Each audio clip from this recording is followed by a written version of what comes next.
In this video, we'll look at how Dr. Robotnik's design from a short-lived TV series became the dominant look of the character for much of the 1990s, at least in the UK. Does anyone remember The Adventures of Sonic the Hedgehog? In case you're not familiar with it, it was the first ever Sonic the Hedgehog TV series. It started airing in 1993 and ran for one 65-episode season. And it was a weird show.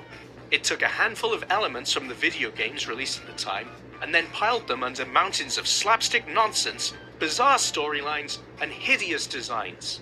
As a Sonic-obsessed 8-year-old at the time, I remember how thrilled I was that we were getting a Sonic TV series. I could barely contain my excitement as I tuned into the very first episode on that fateful Sunday morning on Channel 4. But my God, I was disappointed. Don't get me wrong here, as a Sonic mega fan, I still tuned in every week and watched it to the very end of the series. But I was always just making do, as that's all we had back then.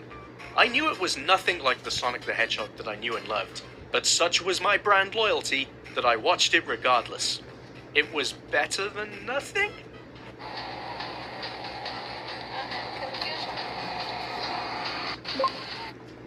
Watched it regardless. It was better than nothing? Look at this mess. Whose decision was it for this series to look like this? Look at the state of these badniks. Was this supposed to be an improvement over those seen in the games? Why the radically different take? Some of this series is Ren and Stimpy levels of repulsive. Not what I expected when tuning into a show about Sega's cool, hedgehog with attitude mascot. What a mess! Here are all the Sonic elements I can think of from the games that showed up in this series. 1. Sonic. 2. Tails. 3. Coconuts Badnik. 4. Grounder Badnik. 5. Scratch? Maybe? I always assumed that it must have been the Clucker Badnik from Wing Fortress in Sonic 2, but maybe I'm wrong. 6. Chaos Emeralds in the 4-part Saga that also got stitched together to make a VHS special feature release called The Quest for the Chaos Emeralds. It sounds much cooler than it actually is. You'll find no Supersonic here. Number 7. Robotnik. Sort of. His redesign was the most radical, and the fella responsible was an American cartoonist by the name of Milton Knight. Look at these design notes. Here he describes drawing that sexy guy's handsome head. Keep it loose, distorted, drawn expressively, not well. Remember, Robotnik is not a straight villain, he is an object of ridicule. Looking through these notes, I can absolutely see what he was going for. Sure, it matched the style and tone of the cartoon perfectly, but outside of that, this Robotnik is, by design, horrible. This isn't representative of what Sonic was back then at all, or what it is now. But hey, why am I banging on about this? It ran for one season, right? Who cares? After that, this design surely faded into obscurity, right? Wrong. For God only knows what reason, Sega Europe decided to adopt the Robotnik design from Adventures of Sonic the Hedgehog into just about everything. Was Sega really banking on this show being such a hit going forward that this Robotnik would be the design from this point onwards? I'd argue not, as the vastly superior SAT-AM was already being developed at the same time as this show. They can't have had much faith. And that show had a much better Robotnik, but it must have been in some marketing guidelines somewhere that this had to be the design used at that time. So now, let's go through some non-Adventures of Sonic the Hedgehog areas that this design popped up in. I should point out here that this may vary from region to region. I'm from the UK, and I'm not sure to what extent this design infected the USA and other regions.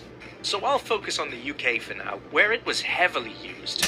It's also worth mentioning that I'm not going to include Dr. Robotnik's Mean Bean Machine here, as that was a direct tie-in game to the series. So, let's go through a few instances of this design showing up outside of the cartoon.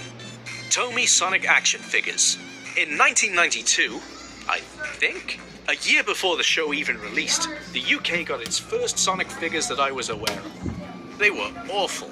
The packaging is clearly based around the Sonic 1 video game with its checkered pattern, spring and loop-de-loop. But who's that ugly in the bottom left? It's Adventures of Sonic the Hedgehog Robotnik. I still have 2 full sets of these things in my house for some reason. Next, in 1994, Panini released a Sonic the Hedgehog sticker album in Europe.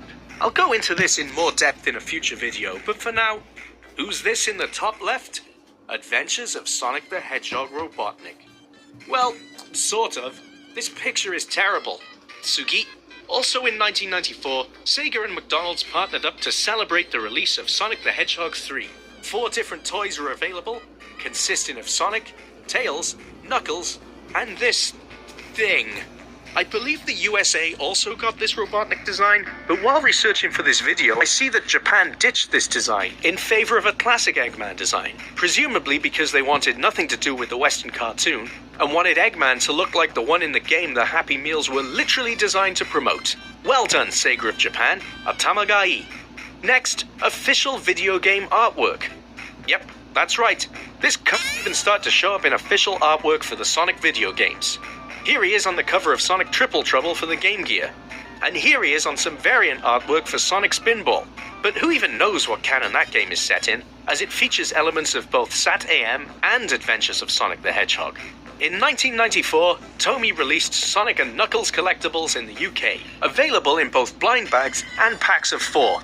I loved these, even if the paintwork was Surprise, surprise, they were still using the Adventures of Sonic the Hedgehog design for Robotnik 2. This time to promote Sonic and Knuckles. This set raises further questions that will be addressed in an upcoming video. The most obvious being that none of these badniks are from Sonic and Knuckles. I feel like I've made my point by now, but this was everywhere. He appeared in the bulk of other Sonic merch around that time, such as this 3D board game, for example. He was also used in countless books from Ladybird in the UK, such as these storybooks aimed at younger kids, these Where's Wally / Waldo ripoffs called Where's Sonic, and Where's Sonic Now?